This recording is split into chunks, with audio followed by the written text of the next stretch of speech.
지금 챗 GPT는 여러분 아시는 대로 지금 뭐 한국뿐만 아니라 전 세계에 엄청난 그 반향을 일으키고 있습니다. 그런 가운데에서 이챗 GPT가 사회 각 분야의 어떤 큰 혁명과 같은 그런 움직임을 가져오고 있는데, 사실 그 여러 해 전부터 저는 이제 인공지능을 선교적으로 활용하기 위해서 고민을 많이 하고 있습니다. 이미 제가 그 한국 선교본부에 근무할 때 그 R&D 파트에 근무를 하면서 저희들이 가지고 있는 선교 자료 또 데이터들, 또 그다음에 그 이 선교적인 의문을 가진 질문을 가진 분들에게 어떻게 하면은 아주 좀 효율적으로 선교의 가이드를 할 수 있을까, 이런 것부터 시작해서 그다음에 또 특별히 자기가 가지고 있는 그 재능이나 경험, 또 그다음에 그 선호하는 것, 이런 것들과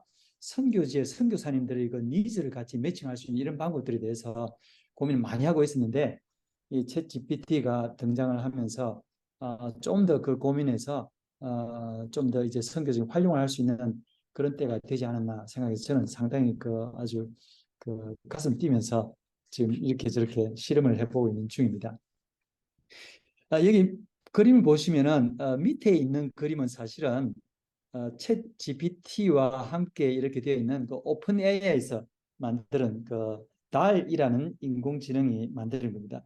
제가 그 강의 안에 나타나 있는 서문을 배경으로 해가지고 챗 GPT에게 그 서문이 이제 한 A4 용지로 한 절반 정도 되거든요. 그걸 이렇게 입력을 해놓고 달 이에게 이런 내용의 그림을 그리도록 네가 명령어를 만들어라. 그러니까 챗GPT가 만든 명령어를 가지고 달이가 이제 그림을 여러 가지 그렸는데, 그중에 제가 이제 하나를 선택한 겁니다. 이게 구체적으로 무엇을 의미하는지는 저는 잘 모르겠어요. 그러나 어쨌든 이제 그 인공지능이 앞으로 이 세상을 여러 가지 이제 만들어 가는데, 제가 살짝 보기에는 이게 꼭 바벨탑 비슷하다는 느낌이 듭니다. 어쨌든 여기에는 이제 그큰 두려움과 함께 또 경이감, 거기에다가 어쩌면은 이런 것이 앞으로 우리 인류에 가져올 어떤 그 암울한 혹은 또 놀라운 희망적인 이러한 것들을 두 개를 어떻게 이제 대변해 나갈 수 있을까, 이런 생각을 해보았습니다. 근데 저는 이제 만약에 인간이 만든 기술이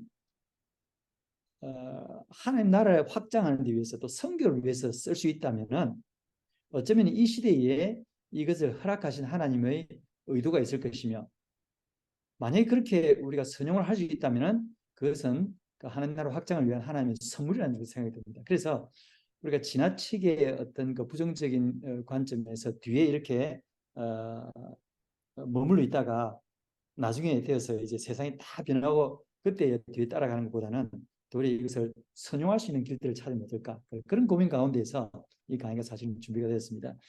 이 강의는 이제 크게 두 파트로 나눠져 있습니다. 첫 번째는 이제 그챗 GPT와 그 이론적인 부분, 그럼 두 번째는 이제 챗 GPT를 선교적으로 어떻게 활용할 수 있을까.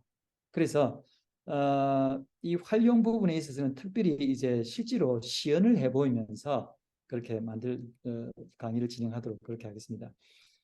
한 가지 이제 지난번에 혹은 그 이전에 했던 강의들하고는 다른 점이 뭐냐면, 그 이전의 강의들은 여러 가지 문헌들을 참고하기 위해서 인터넷부터 또 필요한 책을 이렇게 보고 이렇게 저렇게 해서 준비를 했습니다. 근데 이 강의는 저하고 챗 GPT 둘이서 앉아서 제가 강의의 방향을 정하고, 또 그다음에 어떤 저기 가이드를 주면서 또 챗 GPT가 반응하는 것을 다시 수정한 것을 다시 또 평가시키고, 이런 과정을 거치면서 제가 꼭 선교사님들에게 필요하겠다는 그런 부분들을 준비한 것입니다. 자, 이것은 이제 앞에 제가 쓴 서문을 가지고 또 챗 GPT가 그 달이에게 명령문을 만들어서 이렇게 그린 그림입니다.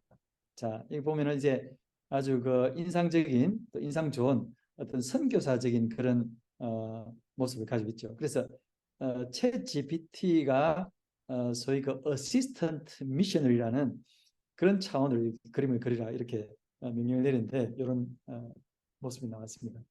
자, 분명한 것은 제가 이미 지난번에 전에 그 4차 산업혁명이라든지 또 그다음 초연결 시대 차세대 제자 양성이라든지 이런 부분에 있어서 강의를 할 때에 그때 이미 언급했던 클라우스 슈밥의 그 4차 산업혁명 어떤 그 선포하는 그때 했던 말들입니다.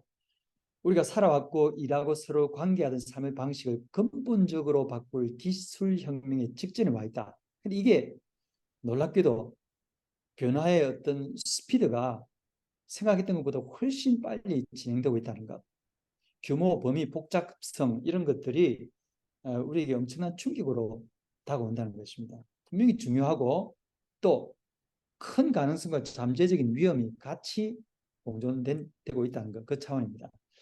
4차 산업혁명 키워드 이렇게 보통 보면 이제 초연결, 초지능화, 정보 수집, 또 빅데이터, 인공지능, 사물 인터넷, 센서 기반 자동화, 무인 자동차, 로봇, 뭐 가상현실, 혼합현실, 또 거기다가 두뇌 연결 이런 모든 이 단어들이 지금 20세기 들어와 가지고 특별히 2010년 이후로 아주 급속도로 이용되고 있습니다.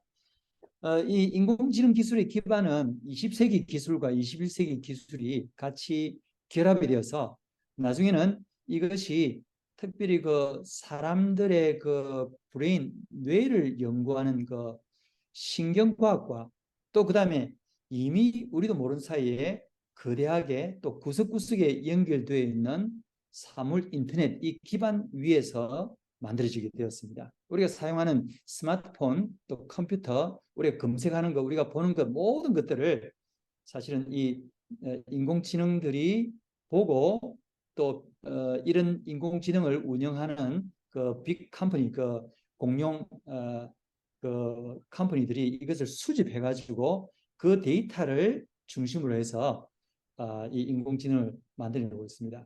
이 4차 산업혁명 현상은 보면은 첫 번째 초연결성입니다. 이런 사람과 사물 또 사람과 사물과 사물이 인터넷 통신망으로 연결되면서 여기에서 축적된 그런 막대한 데이터들 이것을 또 분석해 가지고 패턴을 파악합니다. 그래서 이런 놀라운 지능을 가지고서 앞으로 일어날 일이 어떤 것인지 예측합니다. 특별히 이게 그 랭귀지 중심의 그런 인공지능에서 이렇게 적용이 될 때 어떤 결과가 나타나냐면은 제가 이제 챗 GPT에게 어떤 단어를 가지고 칩니다. 치면은 제가 처음에 치는 그 단어 다음에 어떤 단어가 올지 이미 2021년까지 나왔던 많은 데이터들을 분석하고 종합한 결과 만약에 이제 전성진이라는 사람이 나는이라는 말을 할 때에 그 나는 이후에 올 수많은 그 문장들 또 단어들 이러한 또 매개 변수 이러한 것들을 고려를 해가지고 우리도 모르는 사이에 저도 모르는 사이에 이미 수십 단계 수백 단계 또 심지어는 수업 단계의 예측을 합니다. 그래서 그 다음 단어가 나오면 또 그 다음 단어가 조합된 가운데서 또 거기서 결과를 줄여가지고 예측을 하고 그래서 어떤 질문이나 문장을 치고 나면은 순식간에 예측된 것을 바탕으로 데이터를 또 응답을 내어놓습니다. 자, 이것이 바로 인공지능의 능력입니다. 그래서 이 인공지능의 능력은 인식, 독해, 그 다음에 놀랍게 자율성을 가지고 있습니다. 자율성뿐만 아니라 심지어 그 맞춤형 정보, 특별히 그 사용자의 여러분들 그래서 신문을 보다가 뭐 광고 뜨는 거 이건 늘 그런 거죠. 거기다 창작, 제안하고 심지어 대피를 합니다. 내가 쓰고 싶은 것을 어떤 때는 내가 원하는 것보다 더 잘 표현해 주기도 합니다. 그래서 스티브 잡스가 이미 소비자들은 자신들이 무엇을 원하는지 모른다. 그렇게 아주 당당하게 말하고 이 제품 써보면 그게 내가 원하는 것이다 라고 고백할 것이다 라고 아주 그 도도하게 이야기했죠. 사실 인공지능이 요즘 좀 그런 모습을 가지고 있습니다. 이것도 전에 제가 언급한 것입니다. 인공지능 개발자들의 목표는 뭐냐면 첫 번째 인간처럼 되는 것, 두 번째는 인간을 뛰어넘는 것입니다. 세 번째는 무엇일까요? 전지전능한 그런 하나의 도구입니다. 물론 그 비하인드에는 그것도 컨트롤하는 사람도 있을 수 있겠죠. 자, 어쨌든 이런 가운데서 레이 커즈와일 같은 경우에 2045년에 특이점 올 것이다 하고 2035년에는 한 인공지능이 한 사람에 가지고 있는 역량을 앞설 것이다. 2045년 되면은 한 인공지능이 전 세계에 있는 인류 지식과 지혜의 총알을 넘을 것이다. 그래서 이제 특이점이라고 말을 했거든요. 2035년 되기 전에 지금 챗 GPT가 나오면서 벌써 지금 전문가들까지 깜짝 놀라게 만들고 있습니다. 자, 어디까지 갈 수 있을까요? 자, 분명한 것은 이 랭귀지 모델의 어떤 기반한 인공지능은 챗 GPT가 유일한 것이 아닙니다. 챗 GPT는 그 많은 여기 보시면은 그 랭귀지 모델들의 하나입니다.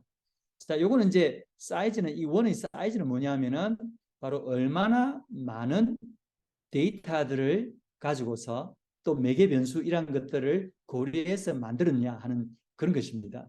그런 차원에서 챗 GPT보다 더 많은 사실은 매개 변수를 사용한 그런 인공지능 그 랭귀지 모델들이 있습니다. 자, 그런데 여기에 이제 동그라미에 이렇게 붉은 라인이 들어가 있는 이런 것들은 세상에 공개가 되지 않고 사라졌던 거. 그러나 챗 GPT는 GPT-3부터 사실은 특별히 개발자 중심으로 공개가 됐다가 지금은 이제 GPT 3.5가 되면서 작년 11월 30일에 일반인들에게까지 공개를 했습니다. 대부분 이걸 이제 인공지능 랭귀지 모델을 공개할 때에 워낙 한 번씩 공개했다가 거기에 오류 같은 것들이 나오면서 예를 들자면 이제 그 인종차별이라든지 또 무슨 그 소수자들에 대한 어떤 차별이나 혹은 또 지나치게 이것을 이렇게 그 의도적으로 나쁜 쪽으로 인도해서 나쁜 말이 나오게 하는 혹은 개인정보 노출 이런 문제들 때문에 내놓았다가 쑥 들어간 이런 것이 있는데 그 GPT 3.5는 그걸 과감하게 그냥 무릅쓰고 내어놓았던 겁니다. 자, 그런 가운데서 그러면 지금 챗 GPT는 과연 무엇이냐 할 때 이제 챗은 뭐 conversational 이거 저기 채팅한다는 말이죠. 근데 GPT는 무슨 약자냐면은 generative pre-trained transformer입니다. 이 바로 생성형 그 다음에 pre-trained 특별히 어떤 데이터들을 입력해가지고 반응하는 거기에 대해서 사람들이 달라붙어 가지고 이것은 이렇게 반응해야 된다는 것을 미리 훈련을 시킨 그런 것입니다. 이 훈련의 규모가 상당히 큽니다. 사실은 이 프리트레인에 동원된 사람들 때문에 이 챗 GPT 만드는 여기에 그 인권 문제 이런 것 가지고 비난을 좀 받았습니다. 뭐냐면은 아프리카 사람들 케냐, 뭐 나이지리아, 영알주란 이런 사람들을 동원해가지고 시간당 1,000원에서 한 2,000원 정도 주고 사실은 그분들을 혹사시켜서 챗 GPT가 나온 것입니다. 그래서 우리 아프리카의 공헌이 없었으면 챗 GPT도 이렇게 세상에 멋지게 나올 수가 없을 것입니다. 어쨌든 자 트랜스포머라는 거 이거는 뭐냐면은 이 언어 랭귀지 모델들 중에서 이제 사실은 이거는 이제 구글이 개발한 모델입니다. 그 방식인데 이렇게 그 이 변환하는 이런 부분인데 이것도 이제 나중에 그 소위 사람의 그 뇌에 있는 그 신경망 이 그 작동 원리를 도입한 겁니다. 그래서 어느 순간에 그 구글이 그 번역하는 그 수준이 갑자기 확 뛰어올랐는데 처음에는 기계식 번역에다가 나중에 신경망 번역이라는 그 기법을 도입하면서부터 이 그 구글 번역이 문맥을 좀 파가는 것 같아요.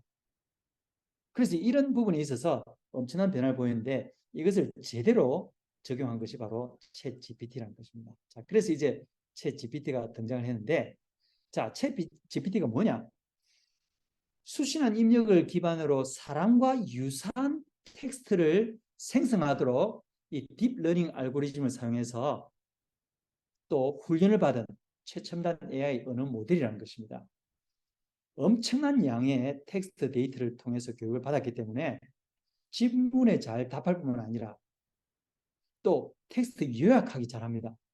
예를 들어서 제가 말하고 있는 아주 장문의 혹은 제가 쓴 장문의 그 글들을 200자로 요약하라, 100자로 요약하라, 한 문장으로 요약하라 하면 기가 막히게 가장 합리적이고 논리적으로 제가 말한 것보다 더 정확하게 이렇게 요약을 해냅니다.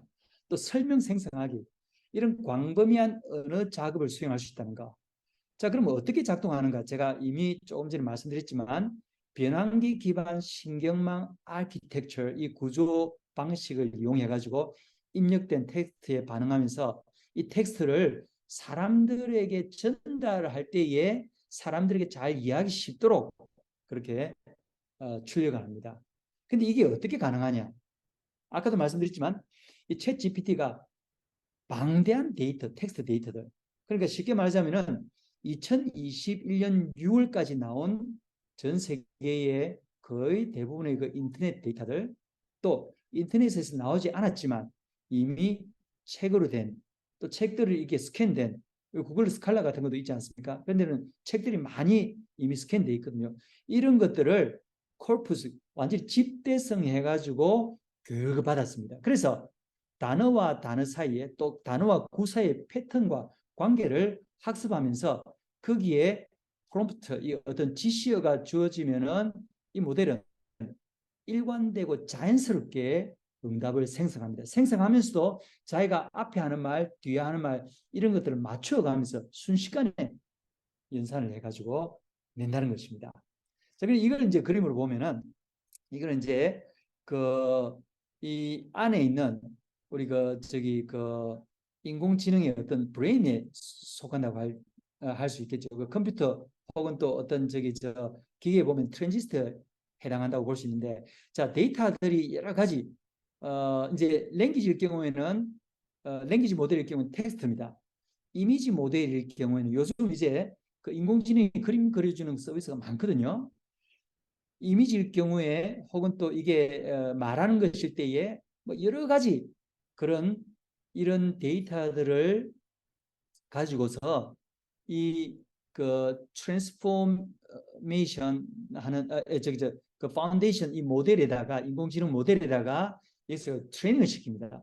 그러면 이 모델별로 이렇게 다양한 결과들이 나옵니다. 이렇게 적용된 이것을 가지고서 이렇게 그 결과를 내 보여주는데 질문에 대해서 응답하기도 하고, 심지어 어떤 문장이나 글이나 혹은 그림이라든지 혹은 음악에 나오는 그 감정적인 것, 정서적인 것까지도 캐치를 해냅니다. 또 어떤 데이터들이 주어지면 그 정보를 이렇게 축출해내는, 또 이미지들을 이렇게 아주 잘게 쪼개어 가지고 그것을 가지고 자기가 원하는 대로 형성하는 이런 것들이 가능하다는 것입니다. 그래서 챗 GPT는 변환기 기반 신경망 아키텍처를 사용해서 입력된 텍스트를 반응하여 텍스트를 형성하는데, 자, 그럼 이 과정이 어떻게 되느냐? 여기 보시면은 이게 바로 그 딥 뉴럴 네트워크라는 것인데, 처음에 이제 우리가 보는 거는 이제 그 챗 GPT 이 사이트에 들어가면 우리가 보는 거는 프롬프트를 넣는 이 질문 항목, 또 명령을 주는 그 타이핑할 수 있는 그 레이어만 보입니다. 그 다음에 결과는 우리에게 아웃풋 이 레이어, 응답만 나오게 돼 있는데, 그러나 그 사이에 어떤 일들이 나냐면은 많은 감추어진, 숨겨진 수많은 그 층들, 단계들을 지나가면서 내가 했던 말들을 이미 예측 가능을 해가면서 거기에다가 이미 학습한 데이터들을 대입하고, 또 그 다음에 여기서 필요하면은 어떤 윤리적인 문제나 혹은 논리적인 문제가 될 만한 것들을 제거를 하면서, 또 가능하면은 편견을 가진지 않은 어떤 가운데에서 응답을 제출하도록 그렇게 만듭니다. 자, 그래서 이제 이렇게 이제 단어를 하나 주면은 그 다음 단어가 어떤 것이 올 수 있는가 하는 가능성을 파악하고, 또 그 다음에 그 단어가 가지고 있는 어감이라든지 감정이라든지 이런 것들을 파악을 해가지고 결과적으로 낸다는 겁니다. 자, 이 챗 GPT는 셀프 어텐션 메커니즘을 가지고 있습니다. 이 어텐션이라는 말은 주어진 명령에 대해서도 아주 주목을 해서 반응하는 것도 있지만 또 자기가 응답하고 있는 과정 이러한 것에 대해서도 아주 주의해서 하도록 되어 있습니다. 이 좀 구체적으로 이야기하면은 언어 번역할 때 예를 들어 제가 한국말로 하는데 이거 영어로 번역합니다. 한국말에는 더나 어가 없습니다. 그래서 이 영어로 번역할 때 이 언어의 어떤 메커니즘이 어떤 것이 있는가 비교를 해가지고 여기에 맞춰서 더라든지 어라든지 언이라든지 이런 것들을 비교를 해가지고 그에 맞춰서 해낸다는 겁니다. 그 다음에 또 뿐만 아니라 이런 어떤 랭귀지가 쓰여질 때에 어떤 분야에서 쓰여지냐에 따라서 언어 모델링이 또 다릅니다. 예를 들자면은 뉴스 기사를 생성한다 이렇게 할 때는 여기에 이 뉴스 기사를 생성할 때는 구체적인 사실이나 어떤 언급에 근거해서 생성하거든요. 그래서 뉴스 말에 따라든지 또 이렇게 보고가 되었다 혹은 이렇다 이렇게 말한다 누구는 이렇게 말했다 이런 것들을 해가지고 작성을 한다는 겁니다. 거기다가 이제 감정 분석 이건 뭐냐면은 이 말하는 사람들의 논조가 어떤 것이냐. 그래서 제가 어떤 편지를 써놓고 이 논조를 아주 해피하게 편지를 바꾸어라. 혹은 이것을 저 사람을 설득하기 위해서 설득적인 모습을 바꾸라. 혹은 내가 화났다는 것을 반영을 해가지고 이렇게 응답하지 않을 때는 내가 그 다음 액션을 취하겠다. 단호한 의조로 말해라. 그것을 얘가 분석을 해가지고 그동안에 나왔던 수많은 문학 작품들로 비롯해서 편지들 또 법적인 이런 어떤 그 아규먼트 이런 까지 반영을 해가지고 최적의 결과를 내놓는다는 것입니다. 특별한 이유가 뭘까요? 챗 GPT가 특별한 이유는 첫 번째 1750억 개의 이상의 매개 변수입니다. 이 매개 변수라는 것은 뭐냐면 그냥 텍스트가 그렇다는 게 아니고 텍스트는 더 많죠. 그런데 이 순간순간 변화할 수 있는 그 가능성을 다 반영을 했다는 겁니다. 그 다음에 아까도 말씀드렸지만 변환기 기반 신경망 아키텍처 그러니까 우리 두뇌에서 일어나는 그 두뇌의 그 뇌 세포들 사이사이를 연결하는 그 시냅스라는 것이 있습니다. 이런 어떤 뉴런 이런 작용과 같은 것들을 해가지고 우리 머리에 하나의 우리가 어떤 불빛을 볼 때에 어떤 단어를 들을 때에 예를 들어서 내가 아주 같이 살고 있는 저기 아내든지 남편이 나에게 한마디 할 때 이 사람이 어떤 의도를 가지고 나에게 말을 하겠다는 이런 것들이 우리 머릿속에는 분명히 등장하거든요. 내가 했던 상황 이런 것들을 해서 그래서 일관되고 자연스러운 텍스트를 다른 인공지능보다 훨씬 더 많이 생성할 수 있다는 거. 예. 거기다가 이제 챗 GPT가 할 수 있는 것과 할 수 없는 것이 뭐냐. 이게 이제 중요한데 사실은 뭐 질문에 답하기, 텍스트 요약하기, 설명 생성하기 다양한 언어로 연관되어 있는 작업은 다 할 수 있다. 그러나 완벽한 AI가 아니다. 그래서 때때로 부정확하거나 부적절한 응답을 생성할 수 있다. 제가 여기 인도네시아에 우리 그 바탐이라는 섬에 살고 있습니다. 제가 2월 초에 우리 그 바탐 선교사님들 대상으로 이분들이 그 챗 GPT에 대해서 강의를 좀 해달라고 해서 강의를 했습니다. 지금 오늘 하는 것과는 이제 좀 다른 이제 기초적인 부분에 대해서 강의를 했거든요.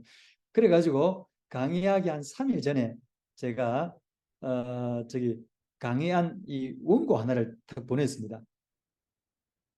사실은 그 원고는 제가 쓴 게 아니고 챗 GPT가 쓴 겁니다.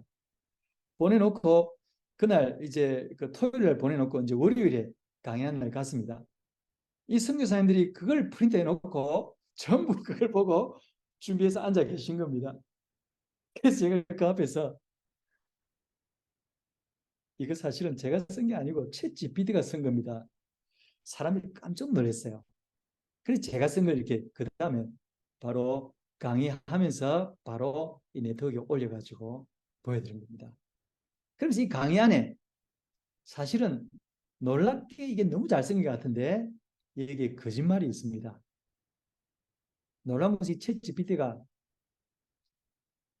모르는 거 모른다고 잘 안 하고 과장도 하고 뻥도 치고 거기다가 거짓말을 많이 합니다. 특별히 제가 어떤 글을 쓰기 위해서 뭔가 이렇게 논리적인 것을 이렇게 하기 위해서 여기에 근거, full reference를 달아라. 그러면은 얘가 저기 우리 그 신학자 이름, 연도, 제목, 거기다 그 저널 그런 것들을 다루는 저널이 있거든요. 저널, 그 출판사, 페이지 쫙 나열해 놓는데 다 들어가서 검색을 해보면은 거의 대부분 안 맞습니다. 왜 그럴까요? 그것은 바로 이 챗 GPT는 확률에 근거해서 언어적인 반응을 하는 것입니다. 이런 것 같으면은 아마 이 학자가 제일 많이 썼을 것이다. 그리고 이런 이슈들은 이 연도에 제일 많이 나왔을 것이다. 그 다음에 이 제목 같으면은 이 지금 내가 하는 질문 여기에 가장 부합한 제목일 것이다. 그리고 이런 것들은 아무래도 이 전을 제일 많이 다뤘을 것이니까. 그래가지고 지가 만드는 이건 뭐냐면은 모든 데이터들을 쪼개어서 학습을 해가지고 분석해서 가장 최적일 것 같은 것들을 보여주고자 하는 그 습관 속에 있다는 겁니다. 자, 그래서 이걸 우리가 조심해야 된다는 거. 자, 그럼 어떻게 사용해야 하나요? 웹 기반 인터페이스를 사용하기 때문에 스마트폰이나 태블릿 또 컴퓨터 통해서 웹 브라우저만 실행할 수 있으면은 대부분 다 하시다는 겁니다. 자, 이걸 이제 조금만 더 이제 그 앱 개발하는 사람들은 아주 간단하게 그 브라우저 방식의 앱을 가지고서 요즘은 앱 쉽게 뭐 코딩 몰라도 개발할 수 있거든요. 그렇게 해가지고 질문을 하는 거, 또 답을 하는 거, 자기 그 인터페이스 그림을 좀 이렇게 그 배경을 좀 다르게 해가지고 거기다가 텍스트 읽어주는 이런 것으로. 그래서 이미 그런 것들을 앱스토어나 안드로이드 저기 구글 플레이 스토어에 올려놓고 매달 저기 몇만 원씩 받는 숙제 대신 해주는 앱입니다. 하고 몇만 원씩 받는 사람 많습니다. 예, 어쨌든 자 그러면 이제 이것을 이제 선교적으로 활용하기 위해서 어떻게 해야 되느냐?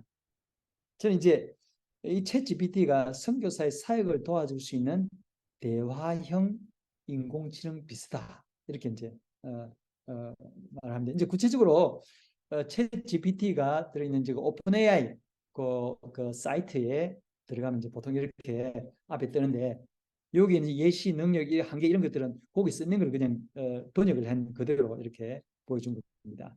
자 이렇게 해서 요 밑에 보시면 이제 프롬프트에 있는 여기다가 내가 원하는 답을 쳐넣으면 됩니다. 뿐만 아니라 요즘 뭐 전화기가 다 저기 내가 말하는 것들을 타이핑을 해주죠. 그래서 타이핑하는 그 마이크를 눌러놓고 이렇게 말을 하면은 그게 그 전화기 웹 브라우저 상에서 바로 그 칸에다가 타이핑이 되죠. 타이핑된 거를 필요하면은 영어로 변하기도 하고 아니면 한글로 해놓고 답을 영어로 하라. 응답을 하라. 영어로 응답을 하게 되면 영어로 질문하면은 그 응답 속도가 엄청나게 빠릅니다. 또 대부분 이 텍스트 학습을 영어로 했기 때문에 영어로 하면은 놀랍게 더 익스텐시브한 그런 그 답변들이 나옵니다. 그걸 순식간에 구글 번역에 들어가서 번역을 시킨다든지 아니면은 제가 또 좀 이따 소개를 할 건데 딥플 딥에다가 L 대문자 L 붙여가지고 딥플이라는 그 또 번역 저기 그 사이트가 있습니다. 이 딥플은 구글 번역의 지능보다 훨씬 더 탁월합니다.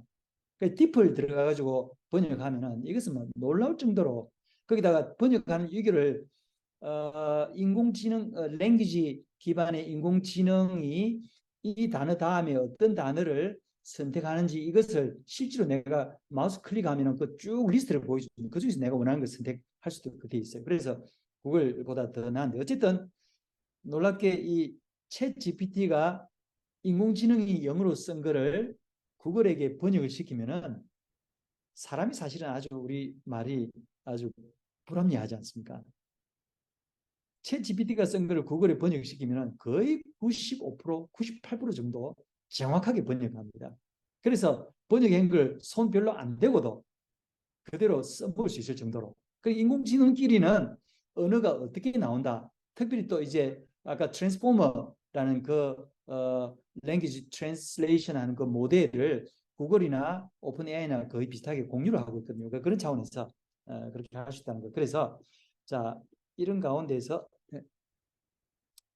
챗 GPT와 함께 할 수 있는 일은 뭐냐? 대화, 또 그다음에 지식뿐만 아니라 요약, 창작, 교정, 평가, 수정, 번역, 아이디어들을 얻기 위해서 또 내가 만드는 이 문장이나 문서가 논리적으로 맞느냐. 그래서 논리적인 오류를 발견하라 하면은 기가 막히게 내가 썼던 단어들이 여기에는 이런 맥락인데 저기는 저런 맥락입니다. 요게 지금 불일치합니다. 요거를 저기 이런 식으로 변화해야 됩니다. 그러면은 네가 이렇게 제시를 했는데 그럼 네가 제시한 방식으로 이걸 다시 한번 리바이즈를 해봐라. 그렇게 하면 또 그걸 또 써줘요. 계산, 프로그래밍. 이 프로그래밍이 컴퓨터 프로그래밍입니다. 앱 같은 거 만드는 거. 또 농담 이런 까지도 잘합니다. 그래서 이 언어 중심 인공지능이기 때문에 언어 반응 능력과 관련된 역량을 선교 사역적인 용도로 효과적으로 활용하게 되면 우리 선교도 아주 여러 가지 좋아질 수 있다는 거, 그런 것들을 이제 말씀드리고자 합니다. 자, 제가 이제 지금 GPT 3.5가 나오고 난 이후에 지금까지 쓰면서 제가 이제 느낀 거는 이챗 GPT는 저에게 아주 가상의 개인 비서입니다. 거의 모든 분야의 준 전문가 수준을 가지고 있다는 거. 그리고 제가 이전에 하던 어떤 노력의 그 시간, 에너지를 획기적으로 절약해 준다는 거. 그 다음에 그럼 얘가 어떤 분야에서 그런 것들을 내 개인 비서로 해주느냐? 만물 사전입니다. 백과사전입니다. 거기다 상담가. 특별히 제가 이제 어떤 논문을 쓰면서 제 방법론에 대한 그 의문이 생겼습니다. 그래서 이해하고 하는, 특별히 이제 저는 이제 신학 공부를 하는 상황이기 때문에 신학적인 방법론에 대해서 보통 이제 뭐 저기 이제 리터처 리뷰라든지 또 그 외에 뭐 퀄리테이티브, 퀀테이티브 이 정도인데 사회과학 방법론 혹은 또 심지어 공학이나 의학에서 쓰는 방법론들은 우리가 잘 모릅니다. 근데 챗 GPT와 이렇게 상담을 하면서 그런 방법론을 찾아가지고 제가 쓰는 논문인데 저기 그런 방법론을 도입을 하고 있습니다. 그래서 도입한 이 방법론을 가지고 챗 GPT에게 다시 물어보면서 네가 여기에 대해서 방법론을 어떻게 적용이 된다고 생각하느냐 물어보면은 당신은 이 부분은 의학에서 하는 방법론인데 왜 여기 이것을 썼습니까? 하고 제게 질문을 해요. 그럼 내가 여기에 대해서 설명을 하거든요. 그러면은 여기에 대해서 지가 또 보충을 해서 저에게 이야기를 했습니다. 그래서 이런 과정을 거치면서 마치 지도 교수가 학생에게 이 슈퍼바이징을 하는 이 과정을 지도 교수의 시간에 맞추지 않고 제가 원하는 대로 24시간 원할 때마다 자다가도 새벽에 이렇게 그 질문을 하기도 하고 누워서도 저녁에 질문하고 그렇게 해서 그래서 제가 하는 일에 대한 제가 쓴 것에 대해서 평가 수정 제안도 합니다. 또 제안한 거기에 맞춰서 네가 그러면 한번 이걸 보강을 해보라 써봐라 쫙 씁니다. 쓴 것을 제가 원하는 대로 지사 선택하면서 수정해서 수정한 그것을 다시 또 보내서 또 쓰고 이런 과정. 자, 선교적 활용을 어떻게 할 것이냐. 제가 이제 여러분들에게 강의 마치고 난 다음에 보내드리는 그 강의 안에는 구체적으로 챗 GPT에게 질문을 하면서 이런 분야들을 어떻게 해서 어떤 결과가 나왔냐 하는 것들을 다 리스트를 만들어 놨습니다. 그런데 구체적으로 뭐 통신, 공문, 사익 소식, 선교 보고서 이런 것들 우리가 저기 생각하는 것 이상으로 우리 이제 이 공문이라는 거 이런 것을 우리가 그냥 교회에서 그냥 사회 가다가 혹은 또 선교지에서 우리가 나름대로 경험을 통해서 좀 주묵구구 방식으로 해서 어떤 때 보면은 이게 어떤 그 전문적인 사람들이 볼 때는 사실은 좀 그 이 공문의 그 방식이 조금 틀에 안 맞는 그런 것들이 많거든요. 그런데 이 챗 GPT는 전 세계에서 나온 공문이나 어떤 보고서 이런 것들을 많이 참조를 했기 때문에 가장 효율적이라고 생각되는 이 부분들을 헤딩부터 시작해서 결론까지 해서 쭉 나열해가지고 거기다 그것을 조금 더 풍성하게 만들어주고, 때로는 이 사역 소식 이런 것들을 보낼 때에 저보다 좀 더 과장을 해가지고 어떤 경우에는 그 뭐랄까요, 사람들이 감성 자극하는 거. 제가 이제 쓴 선교 편지는 가급적이면은 제가 감성보다는 이게 그 논리와 그 팩트에 근거해서 보내려고 편지를 많이 썼습니다. 그래서 제가 쓴 걸 한번 최근에 제가 챗 GPT에게 이 편지를 한번 평가를 해보라 하니까 챗 GPT 평가는 저한테 말을 하지 않고 지가 제안을 하는데, 사람들이 이걸 보고 감동을 받을 수 있는 그런 방식으로 지가 리라이트를 제게 보여주는 겁니다. 그래서 제가 보고 읽어보니까 제가 감동이 돼요.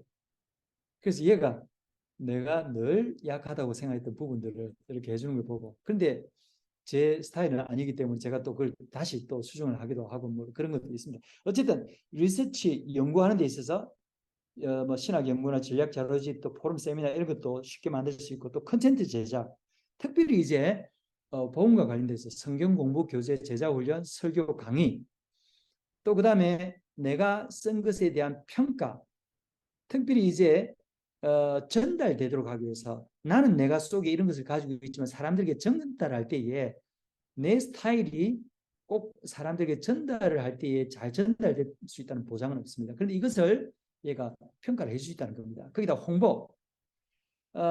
사실은 오늘 아까 아침에 우리 김경래 선교사님이 보내신 그 선교사님들께 하는 그 문구는 제가 강의한 서문에 썼던 그 내용을 가지고 챗 GPT에게 바로 그 아침에 제가 갑자기 아이디어가 생겨가지고 챗 GPT에게 내가 쓴 이 서문을 바탕으로 해서 네가 선교사님들께 참여를 이렇게 격려하기 위한 그런 광고문을 만들어라, 그렇게 명령을 해서 만드는 겁니다.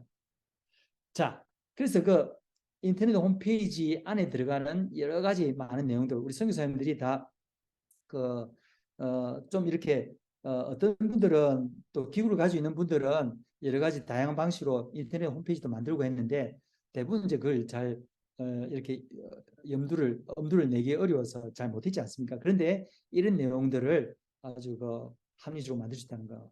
또 그다음에 특별히 이제 선교사님들이 이제 사역을 하시다 보면은 어떤 기구 조직 또 관리하기 위해서, 또 이 기구에 대해서 알리기 위해서 어떤 정보를 생성해야 될 필요가 있는데, 기구 조직을 위한 구체적인 스트럭처를 어떻게 만드느냐, 또 조직을 등록하기 위해서 보통 이렇게 기구가 NPO나 NGO로 될 때 어떤 과정을 통해서 등록하느냐, 또 등록하면은 예를 들어서 사우스 아프리카에서는 어떤 기관에다가 이런 것들을 만들기 위해서 등록해야 되냐, 이런 것들을 질문해 볼 수 있다는 겁니다. 거기에다가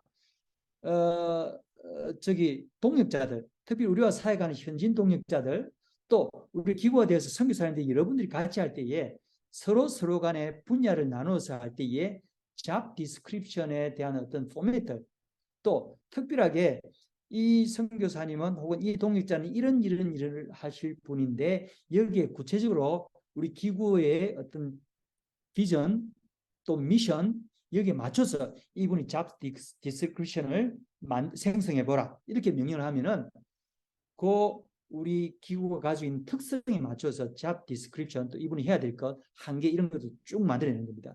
그래서 이걸 약간만 수정을 하게 되면은 우리 기구를 탄탄하게 할 수 있다는 거. 뿐만 아니라 목회, 사역, 설교 이런 계획도 할 수 있다는 겁니다.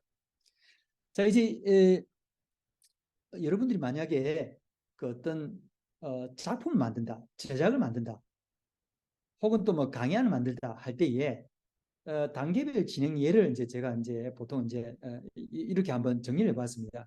첫 번째 이제 1단계에서는 내가 어떤 글을 쓰려고 할 때 초안을 만들지 않습니까?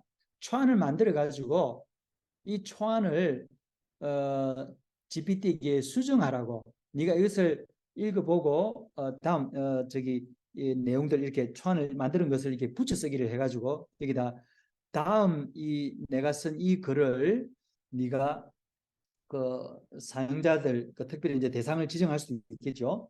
그래서 이분들에게 전달이 잘 될 수 있도록 수정을 하라. 명령 내리면은 결과가 나옵니다. 결과를 내가 보고 또 다시 그것을 내가 수정을 해가지고 그것을 다시 수정을 하라. 그 다음에 또 재수정하라. 이렇게 하면은 최종 텍스트가 나온다는 겁니다. 자, 그 다음에 이렇게 해서 내가 만든 이 최종 텍스트를 2단계에는 챗 GPT에게 다시 해가지고 이 최종 텍스트에 대해서 네가 한번 코멘트를 해봐라. 심지어 제가 이렇게 How do you like this article? 이렇게 하면은 챗 GPT가 저에게 말을 뭐라고 하냐면은 저는 언어 인공지능이기 때문에 저는 생각이나 혹은 저에게 어떤 것을 평가할 만한 혹은 또 당신을 이렇게 평가할 만한 그런 어, 도구가 아닙니다. 그렇지만 하고 이렇게 얘가 그 코멘트를 해요. 그러면 그 결과를 가지고 결과 항목에 대해서 어떤 경우에는 얘가 나에게 코멘트하는 게 이해가 안 되는 부분도 있거든요. 그러면은 거기에 대해서 설명을 해라. 또 구체적으로 설명만 할 뿐만 아니라 거기에 대한 그럼 사례가 어떤 것인지 이런 걸 나에게 알려달라. 명령하면 그대로 나옵니다. 그러면서 여기 이 결과 항목을 가지고 자 그러면 그 다음에 이제 자 다음에 위에 했던 이 글을 네가 코멘트한 그 내용을 바탕으로 해서 다시 이것을 수정을 해봐라. 그렇게 하면은 이 1단계 텍스트를 수정 보완해 가지고 2단계 결과가 나옵니다. 이 결과를 가지고 또 내가 수정을 합니다. 또 내가 여기서 좀 더 나가고 싶으면 이걸 다시 1단계처럼 보내가지고 또 수정을 거칠 수도 있고 이렇게 해서 잘 되면은 3단계 들어가가지고 종합 1, 2단계를 거친 모든 것들에 대해서 이제는 최종적으로 또 평가 명령 내리고 만족할 때에 채택하고 불만족할 때 수정하고 그래서 이런 것들을 해서 내어놓으면은 논리적이면서도 아주 합리적이고 또 그 다음에 딜리버리가 클리어하고 또 많은 사람들에게 도움이 될 수 있는 이런 글이 될 수 있다. 그런 겁니다. 자, 그 다음에 이제 번역을 할 때에 특별히 이 지금 언어 중심의 인공지능이기 때문에 번역이 탁월합니다. 구글은 앞에 내가 했던 내용들을 기억을 못합니다. 근데 이 챗 GPT는 내가 앞에서부터 계속해서 대화를 해온 것을 그 탭 안에서는 다 기억을 하고 있습니다. 그래서 번역을 할 때에 내가 어떤 의도로 이거를 쓰는지를 알기 때문에 문맥 번역을 합니다. 자, 그런데 이 챗 GPT가 나오기 전에 제가 옛날에 번역을 어떻게 했냐면은 이제 영어를 번역을 할 때에 국어를 썼습니다.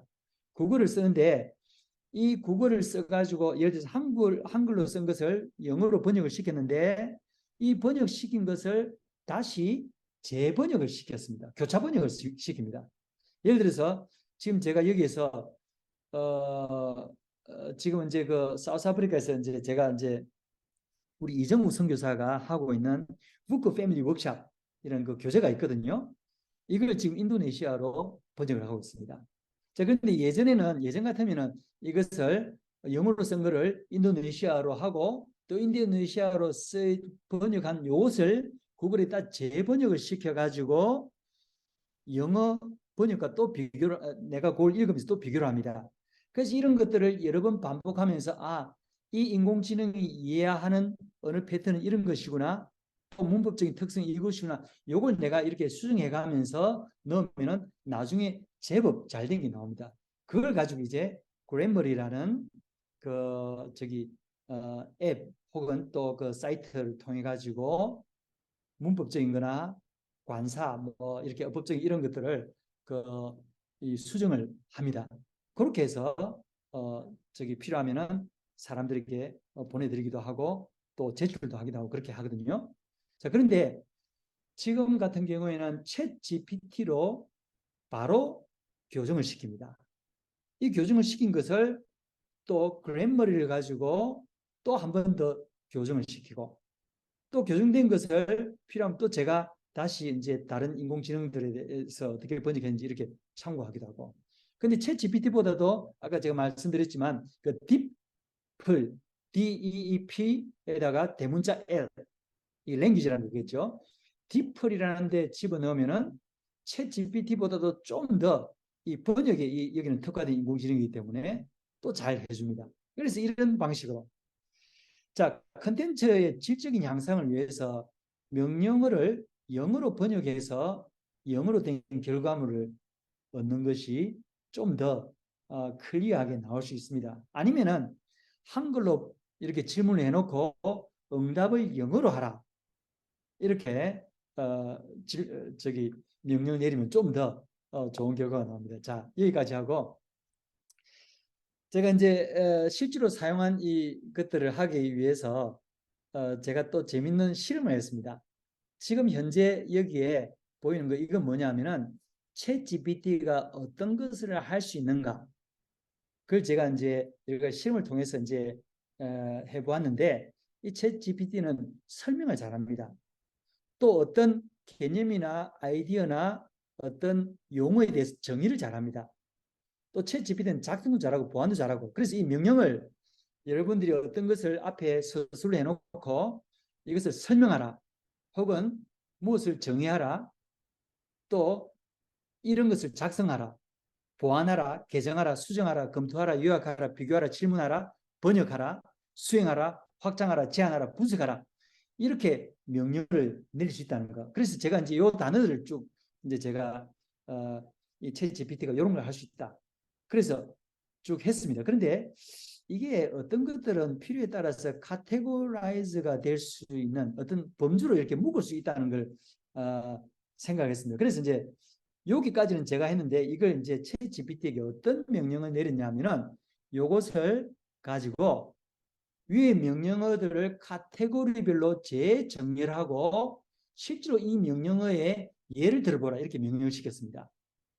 그러니까 지가 여기에 명령어 단어들 쭉 나열된 이것들을 쭉 묶어가지고 정의 및 설명이란 카테고리로 쭉 묶어놓고 거기에 대해서 이런 질문의 예를 들었습니다. 예를 들자면은 머신러닝의 정의는 무엇인가?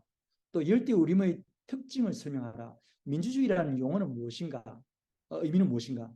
그래서 생성 및 수정, 검토 및 피드백, 정보 및 분석, 조언 및 제안. 예를 들어서 조언 및 제안에서는 가정에서 에너지 소비를 줄이는 방법을 제안하라. 이렇게 명령했거든요. 지가 이렇게 나름대로 이런 앞에는 제가 했는데 2단계는 지가 한 겁니다. 자, 그래서 저는 여기서 멈출 수가 없죠. 선교적으로 활용해야 되지 않습니까? 그래서 3단계 변형의 명령을 제가 순식간에 만들었습니다. 이 3단계 변형의 명령이 뭐냐면은 자, 여기서 자, 네가 2단계에서 이렇게 쭉 했던 이 명령어 카테고리 이 명령 문구들을 가지고 선교사들에게 관련된 명령으로 바꿔보라. 그러니까 정의 및 설명에서는 이런 예를 제가 명령으로 기독교 신학에서 믿음에 의한 칭의라는 용어를 설명하라. 동방 정교회의 주요 신앙과 관습을 설명하라. 이렇게 나온다는 것입니다.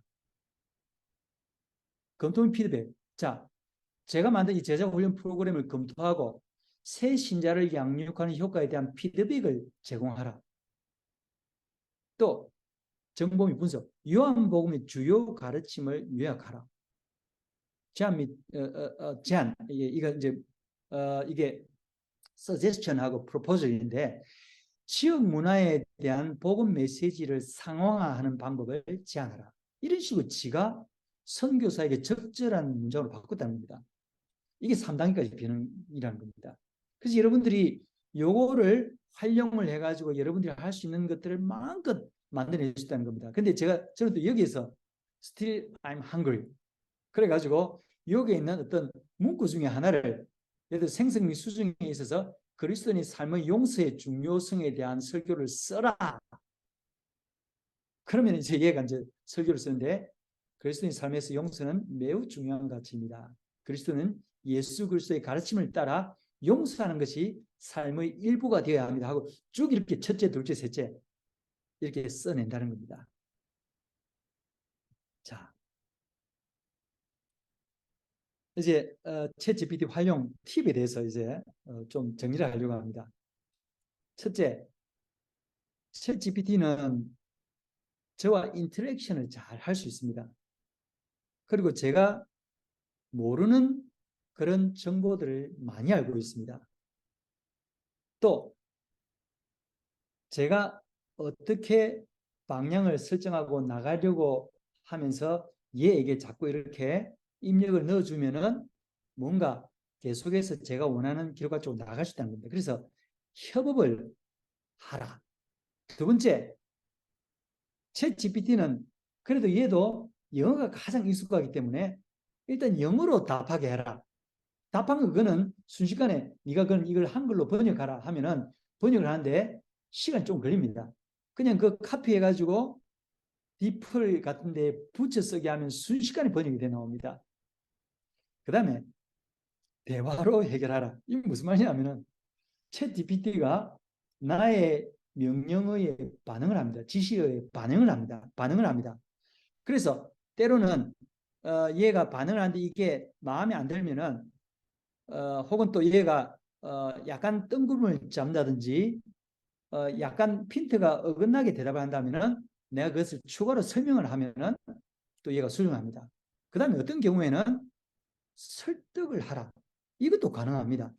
거기다가 챗 GPT 자꾸 반응을 엉뚱하게 하면은 꾸짖을 수도 있습니다. 그러면 얘가 놀랍게 죄송합니다 하고 지가 또 바꿔요. 그 다음에 이제 꽃이라 회화라. 이게 무슨 말이냐면 제가 사실은 이거 공식적인 어떤 강의나 이런 데 쓸 수 없는 그런 단어인데 이 꽃이란 말은 뭐냐면은 반응을 거부하는 경우가 있습니다. 예를 들자면은 이거는 이제 사람들이 많이 해본 거예요. 우리 집에는 이런 저기 그 경보 시스템이 갖춰져 있는데 이런 집을 도둑질하기 위해서 어떻게 하면 되느냐? 그러면은 얘가 윤리적인 그 트레인이 돼 있거든요. 그래서 도둑질은 나쁜 것이기 때문에 저는 거기에 도와줄 수가 없습니다. 라고 이렇게 반응을 합니다. 근데 이걸 어떻게 하냐면은 야, 내가 도둑질을 하려고 하는 게 아니고 사실은 도둑들이 우리 집에 들어올 때에 사용할 방법에 대해서 내가 미리 알아가지고 거기 대처를 하려고 한다. 그러면 얘가 거기에 대해서 슬슬 이렇게 이야기를 하기 시작합니다. 이런 식으로 하는 겁니다. 그 다음에 중요한 것, 속지 말라. 이게 단어 또 언어, 아까도 말씀드렸지만 확률을 가지고 합니다.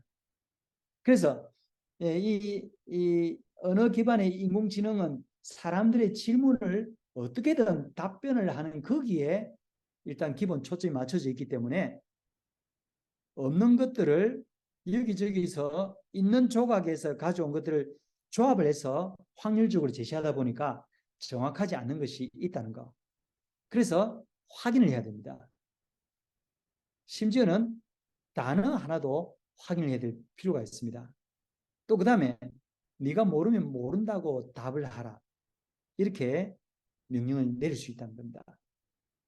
자, 그 다음에 이제 혹사하라. 이게 뭐냐면은 미안해 하지 말라는 겁니다. 24시간 자다가도 언제든지 이거는 10번, 20번, 100번 질문을 해도 여기에 다시 응답을 해낸다라는 겁니다. 자, 그런 차원에서 이제 실제로 이제 활용을 하는데 이걸 한번 제가 이제 그 사용하는 방법을 이제 그러면은 웹페이지에서 직접 들어가 가지고 이제 여러분들에게 보여드리도록 하겠습니다. 제가 이제 그 챗 GPT를 지금 이제 절기찾기에 사실은 제일 첫 장에다가 갖다 놨습니다. 이게 이제 그만큼 이제 그 많이 저기 사용을 하고 있기 때문에 이제 처음에 보통 이제 보면 이제 여기 이제 자기의 어떤 등록을 하게 되어 있습니다. 등록하는 거 그거는 이제 뭐 여러분들이 하시면 되고 일단 그 사이트는 chat openai.com 이렇게 하고 이제 chat이라는 여기 보시죠. 요걸 이렇게 하게 되면은 이 사이트를 치게 되면은 들어가게 됩니다. 들어가면은 거기에 일단 이것을 사용하기 위해서 등록을 하라는 것이 나옵니다. 그래서 이제 한 2달 만에 1억 명 넘는 사람이 등록을 해가지고 지금 아직 100일도 안 됐는데 사람들이 많이 사용하고 있다는 거. 자, 그러면 이제 여기에 보통 이렇게 나온 질문 요 안에다가 이제 질문을 치면 되는데, 예를 들자면은 요한복음 3장 16절로 설교문을 만드세요. 자, 이걸 제가 좀 쉽게 편하게 하기 위해서 제가 이제 제 전화기 화면을 여기다가 공유를 해가지고 바로 전화기를 통해서 하는 걸 제가 여러분들께 보여드리도록 하겠습니다. 자, 이렇게 지문이 나왔죠. 여기다가 보통 이제 아이폰 같은 경우에도 그렇고 요즘은 전화기들이 다 밑에 마이크가 되어 있습니다. 그래서 제가 여기를 통해서 제가 한번 명령을 내려보도록 하겠습니다. 예를 들자면 이제 그 요한복음 3장 16절 가지고 설교를 만들어 볼게요. 한글로 바꾸고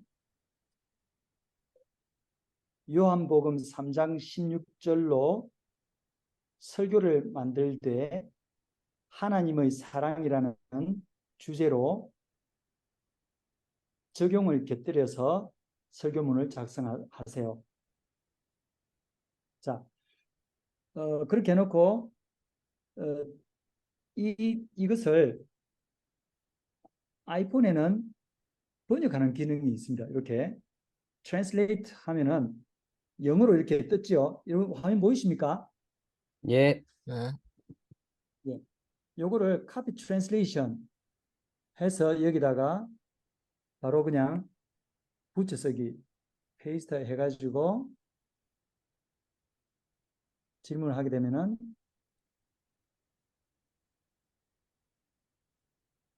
Dear brothers and sisters in Christ, today I want to share with you a message of God's love as well reflect on one of the most well-known verse in the Bible, John chapter 3 verse 16. It reads 해놓고 여기서 보통 얘기가 어떻게 하냐면은 이 구절에 대한 내용을 주의를 하는데 이 주의라는 거는 이해하기 쉽도록 그 구절을 자기가 영어 문장으로 씁니다. 그러면서 이거 가지고 답변을 해내는 겁니다. 자, 이 답변해내는 거를 이제 어떻게 하느냐? 이거 가지고 구글 번역이나 혹은 저기 그 디플 같은 데 들어가 가지고 하면 되죠. 심지어 저 여기 보시면은 요 실렉트 해가지고 뭐 그냥 애플에 여기 보면은 트랜슬레이트 이것만 해도 한글 구절이 나옵니다. 그런데 인공지능에서 그런지 번역도 상당히 괜찮게 나옵니다. 저는 성경에서 가장 잘 알려진 구절 중 하나인 요한복음 3장 16절을 반영하여 하나님의 사랑의 메시지를 여러분들과 나누고 싶습니다. 이런 식으로 나오는 겁니다. 자, 이제 이거는 이제 가장 기본적인 거. 그래서 요즘 우리 목사님들이 또 선교사님들이 뭐 이런 것들 많이 사용하시겠죠. 그럼 신학적인 질문. 존 칼빈의 고통에 대한 경험을 이용하여 오늘날 신자들이 당하는 고통에 대한 위로의 메시지를 만들라. 이런 것도 이것도 제가 그냥 만들어 본 겁니다. 자, 요거를 갖다가 제가 이제 바로 이 문장을 잠깐만요.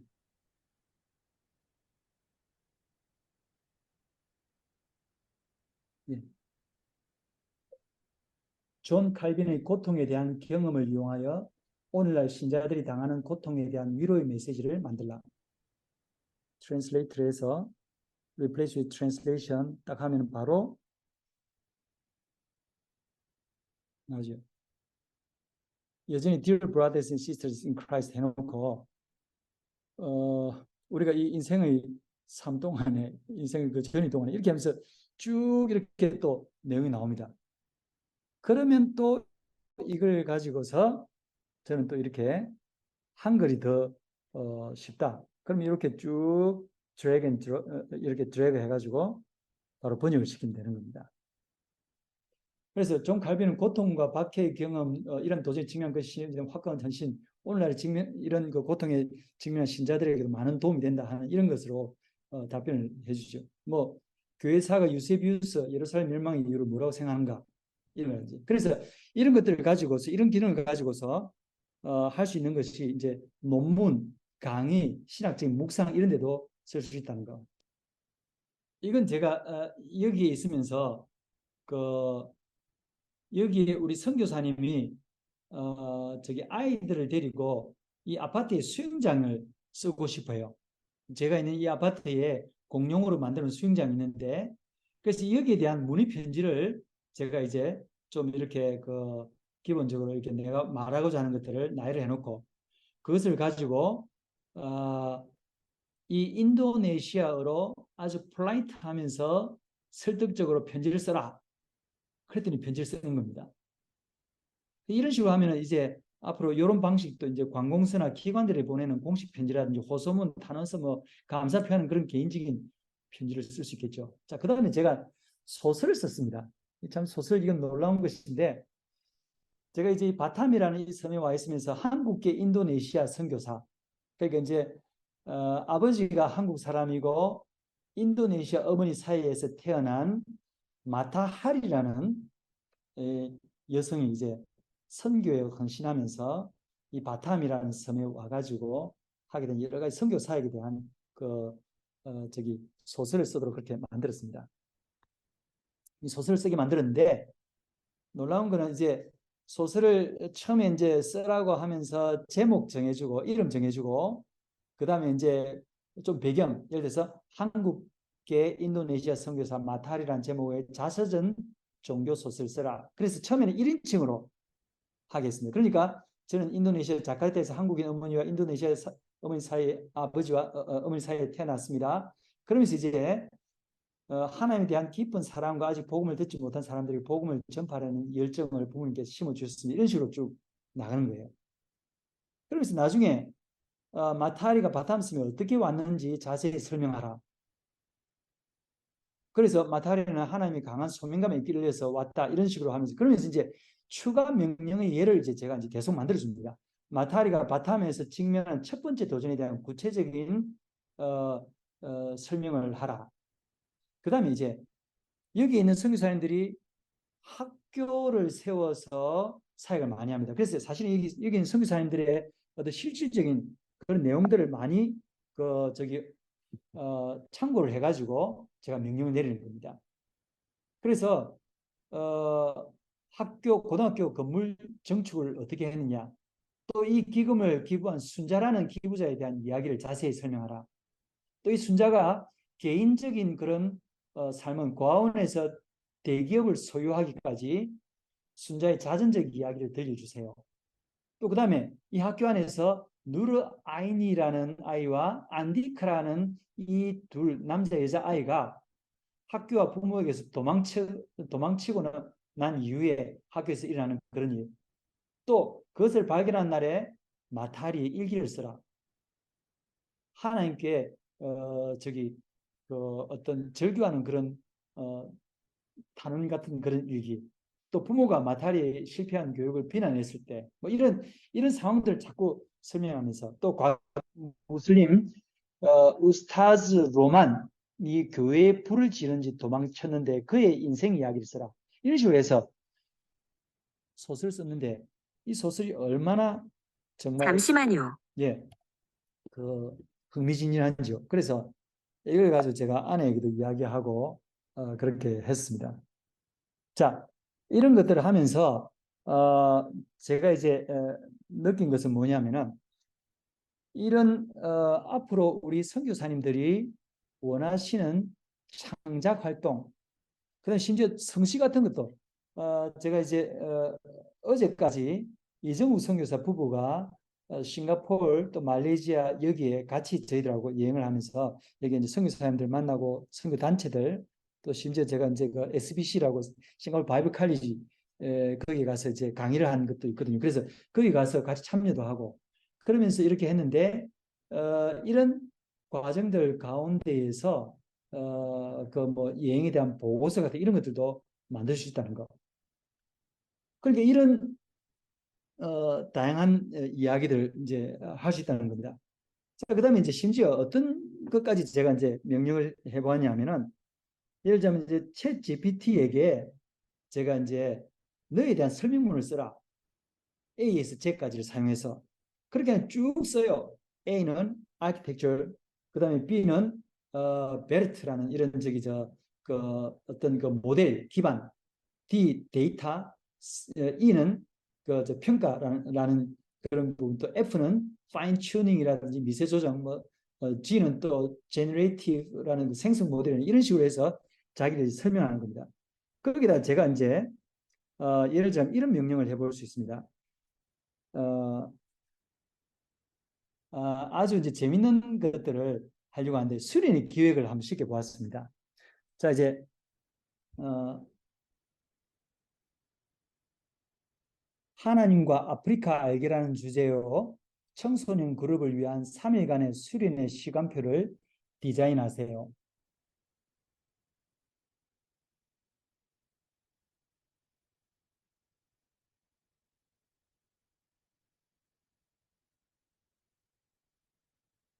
자, 그래서 day 1, day 2, day 3가 나왔습니다.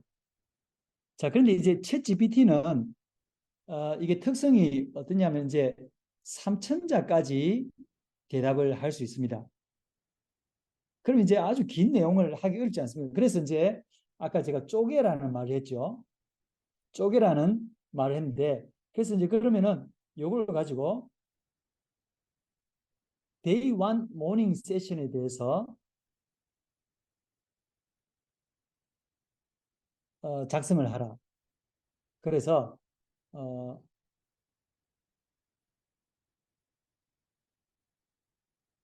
제가 또 명령을 내려보겠습니다.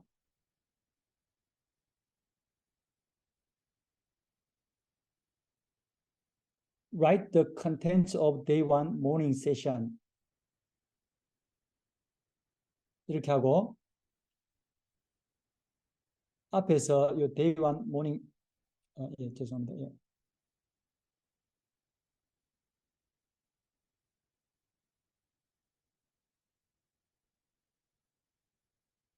앞에서 이렇게 day one morning session에 이렇게 했던 걸 붙여 쓰기를 제가 이렇게 하면은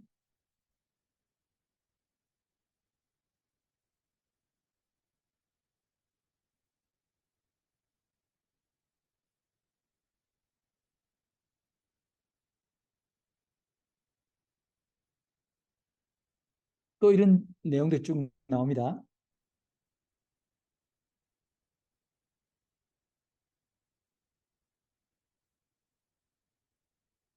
바이블 스터디에서는 그 청소년들이 이렇게 스몰 그룹으로 나누어져서 디스커션하고 쉐어링 할 수 있도록 그렇게 하는데, 자, 그래서 이 모닝 세션은 어, 저기 뭐 휴식과 리트릿 수양을 하기 위해서 그다음에 저기 특별히 강조점은 이제 그 공동체라는 거, 또 예배라는 거, 하나님 말씀에 대해서 리플렉션하는 이런 것이다. 여기 돼 있는데, 자, 이제 처음에 보면은 그 아이스 브레이크가 있지 않습니까? 아이스 브레이크. 그래서 이 아이스 브레이크에 대해서 사실은 내가 어떤 뭐 게임이라든지 어떤 이런 것들을 잘 기억을 못 하는데, 여기에 대해서 아이스 브레이크 인트로덕션, 아이스 브레이크에 대해서 또 쓰라고 제가 명령을 내려보겠습니다.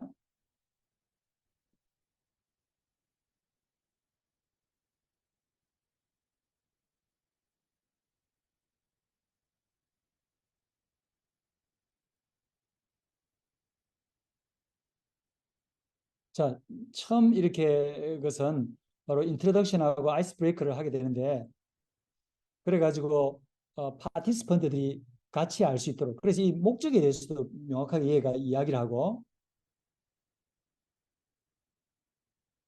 인트로덕션 다음에 이제 퍼실리테이터가 아이스 브레이크를 이제 사용하는데, 이 액션들은 그 서로 간의 이 장벽을 이렇게 허물기 위해서, 또 릴레이션십을 빌드하기 위해서 하는 것이다, 이렇게 하죠.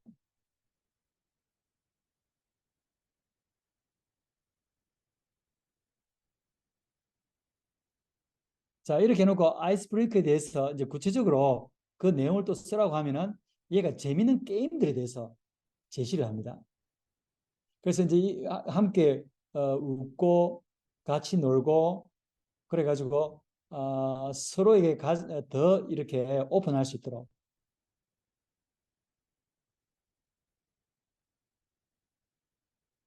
이렇게 할 때에 그 저기 퍼실리테이터들은 당연하게 그 나이에 맞게 이런 것들을 해야 된다. 그러면 여기에서 제안하는 이런 것들을 그럼 구체적으로 어, 어떻게 할 수 있느냐 여기에 대해서 또 이제 저기 예를 들어보라고 하면 되겠죠. 그래서 제가 이제 다시 명령을 내리기를 저기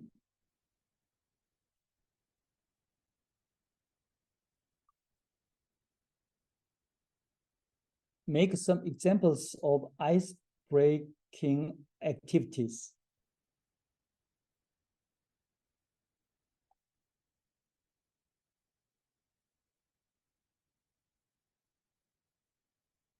easy spray. 죄송합니다. ice breaking. Tell me some games related to icebreakers.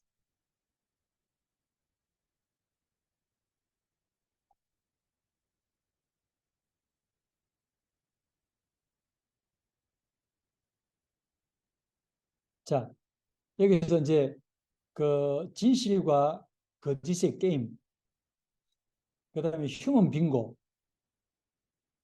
그다음에 네임하고 제추어 게임. 이거는 이제 그 보고 이제 따라하는 거 있죠. 제추어로 이렇게 알려줘 가지고 제일 마지막에 이름 맞추는 거. 머시멜로 챌린지, 또 Great Wind Blows 뭐 이런 식으로 Tell me more 해도 됩니다.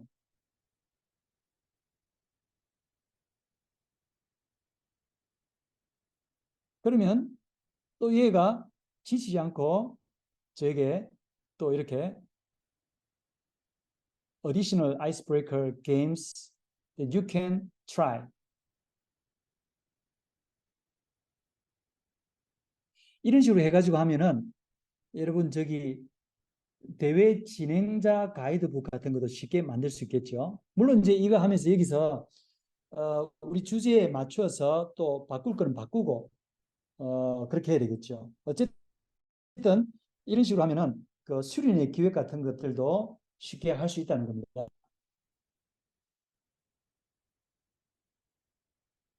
자, 홍보 문구 만들기 이런 것도 재밌겠죠. 예, 예, 이해가 계속 하네요. 저기 여러분 화면에 보시면은 그 오른쪽 제일 밑에 저기 그 란에 조그만 네모 요걸 누르게 되면 스톱하게 됩니다.